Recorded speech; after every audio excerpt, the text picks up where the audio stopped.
পাকা আমের এই সিজনে একবার হলেও মাত্র একটা পাকা আম দিয়ে এভাবে একবার নরম তুলতুলে ফুলকো ফুলকো মালপোয়া তৈরি করে দেখুন।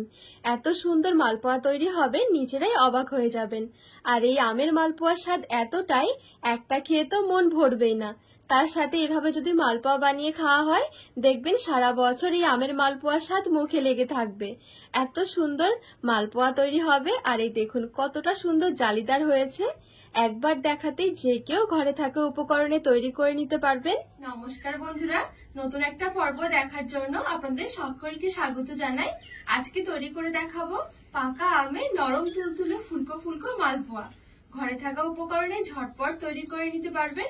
বানানো যেমন সহজ, খেতেও ভীষণ ভালো লাগে এই পাকা আমের মালপোয়া। তো চলুন, আশা করছি রেসিপিটি আপনাদের অনেক ভালো লাগবে। সবার প্রথমে এখানে আমি একটা বাটি নিয়েছি। এবারে বাটির মধ্যে মেজারমেন্ট কাপ মেপে আমি 2 কাপ নিয়ে নিচ্ছি ময়দা। যদি মেজারমেন্ট কাপ না থাকে যে কোনো একটা মিডিয়াম সাইজের ছোট বাটি মেপে নিয়ে নেবেন। আর 1 কাপ দিয়ে দিচ্ছি। এবারে ঠিক এই মেজারমেন্ট কাপ মেপে আমি নিয়ে নেব 1 কাপ সুজি। 2 কাপ ময়দার জন্য সুজি নিতে হবে 1 কাপ, মানে যতটা ময়দা হবে ঠিক তার অর্ধেক দিতে হবে সুজি। চাইলে সুজির পরিবর্তে চালের গুঁড়োটাও দেওয়া যাবে।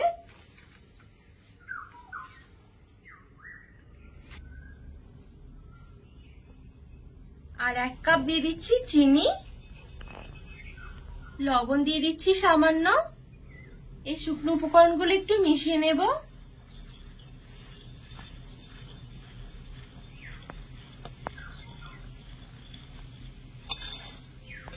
তো এখানে শুকনো উপকরণগুলো একটু ভালোভাবে মিশিয়ে নিয়েছি।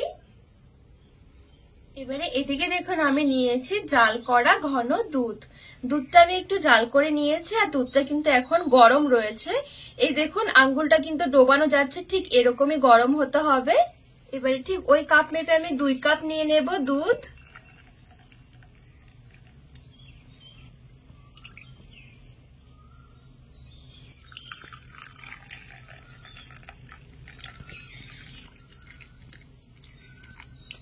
এবারে একটু ভালো করে মিশিয়ে নেব।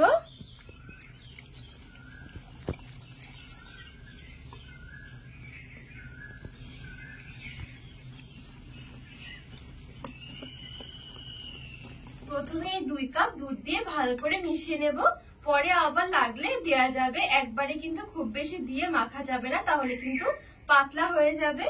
চাইলে কিন্তু এই দুধের পরিবর্তে আপনারা জল দিয়েও কিন্তু এই ব্যাটারটা তৈরি করতে পারেন। আর যদি হাতে একটুখানি গুঁড়ো দুধ থাকে সেক্ষেত্রে কিন্তু গুঁড়ো দুধও দিয়ে দিতে পারেন অল্প একটু। তো এই দেখুন খুব সুন্দরভাবে আমি এখানে মিশিয়ে নিয়েছি।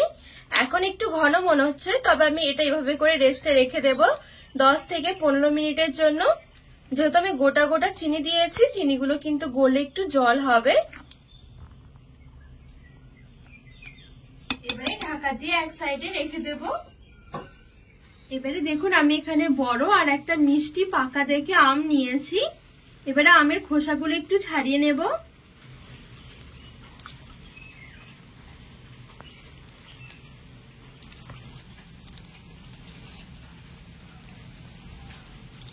সুন্দরভাবে এখানে আমের খোসাটা আমি ছাড়িয়ে নিয়েছি। এবারে একটা ছাকরার সাহায্যে একটু ছেঁকে নেব আর আমের পাল্পটা বের করে নেব।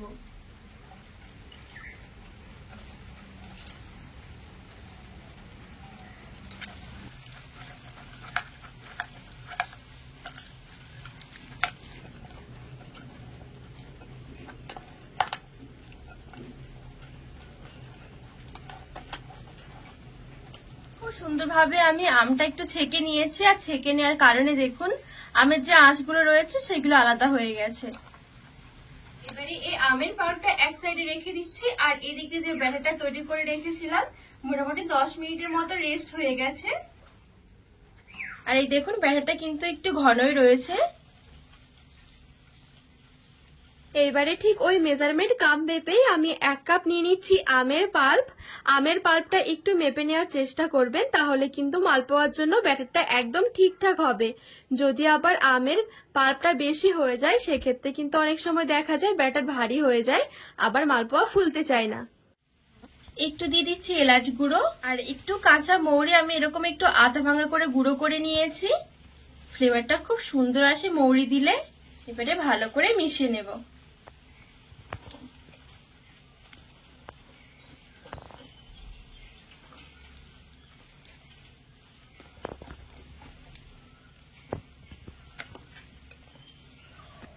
আমের পাল্পটা দিয়েও ভালো করে মিশিয়ে নিতে হবে। যত সুন্দর করে এখানে মেশানো হবে তত সুন্দর কিন্তু মালপোয়া গুলো একদম ফুলকো ফুলকো হবে।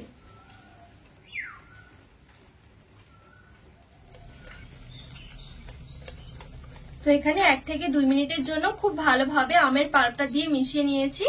প্রথমে কিন্তু অনেকটাই ঘন ছিল আর এখন দেখুন অনেকটা কিন্তু পাতলা হয়ে গেছে। তো সেই জন্য প্রথমে জল বা লিকুইড দুধ যেটাই দেবেন না কেন একটু মেপে দেবেন, তাহলে কিন্তু ব্যাটার একদম পারফেক্ট হবে। আর এই মালপোয়ার জন্য ব্যাটার কিন্তু খুব বেশি পাতলা হবে না, আবার কিন্তু খুব বেশি একটা ঘনও নয়। এই দেখুন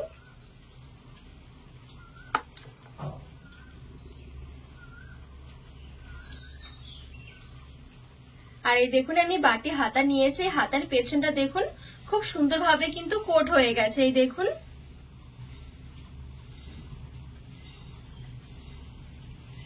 ঠিক এমন ভাবে করে কিন্তু মালপোয়ার জন্য ব্যাটারটা তৈরি করে নিতে হবে।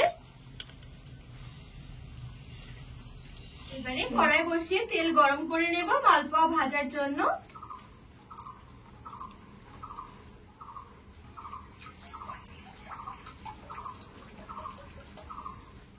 এবারে এই দিক থেকে আমি অল্প করে ব্যাটার নিয়ে নিচ্ছি। এবারে তেলের মাঝখানে আমি ব্যাটারটা এভাবে করে হালকা হাতে ছেড়ে দেব। আর মালপোয়া ভাজার জন্য তেলটা কিন্তু ভালো করে গরম করে গ্যাসের আঁচটা একদম হালকা রেখে দিতে হবে। দিয়ে যখন ব্যাটার দেওয়া হয়ে যাবে দেখবেন ওপরের দিকে একটু ভেসে উঠবে, তখন একটা চামচ দিয়ে ওপরের দিকে এভাবে করে একটু তেল ছিটিয়ে দিতে হবে। তাহলে দেখবেন মালপোয়াটা খুব সুন্দরভাবে একদম ফুলকো হয়ে যাবে। দেখুন এবারে একটু উল্টে দেব, উল্টে ওই পিঠটাও একটু ভালো করে ভেজে নেব। আর এই মালপোয়াগুলো ভাজতে কিন্তু একদমই সময় লাগবে না, 1 থেকে 2 মিনিটের মধ্যে কিন্তু মালপোয়াগুলো ভাজা হয়ে যাবে।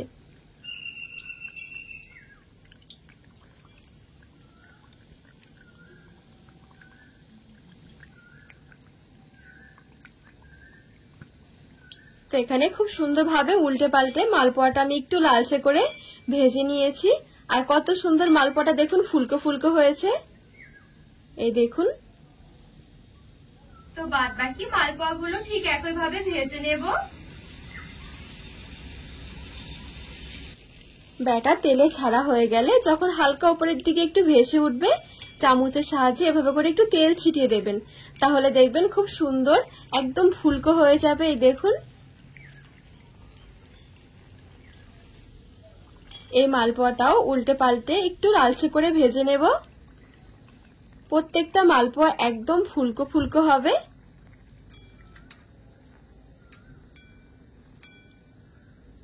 তো এই মালপোয়াটাও খুব সুন্দরভাবে আমি একটু লালচে করে ভেজে নিয়েছি।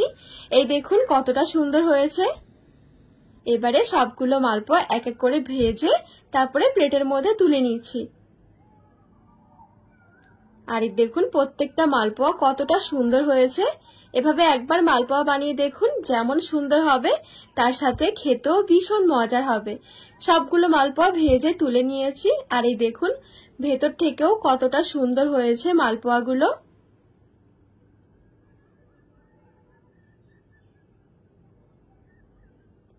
একদম নরম তুলতুলে জালিদার মালপোয়া তৈরি হবে। এই মালপোয়া একটা খেয়ে দেখবেন মন ভরবেই না। আর এই ভীষণ মজার লাগে এই আমের মালপোয়াগুলো খেতে। আম থাকতে থাকতে একবার হলেও বানিয়ে দেখবেন, দারুণ লাগবে খেতে। তো বন্ধুরা আজকে এই মালপোয়ার রেসিপি আপনাদের কেমন লেগেছে অবশ্যই কিন্তু কমেন্ট করে জানাবেন। আর রেসিপি ভালো লাগলে চ্যানেলটিকে সাবস্ক্রাইব করে পাশে থাকার অনুরোধ রইল।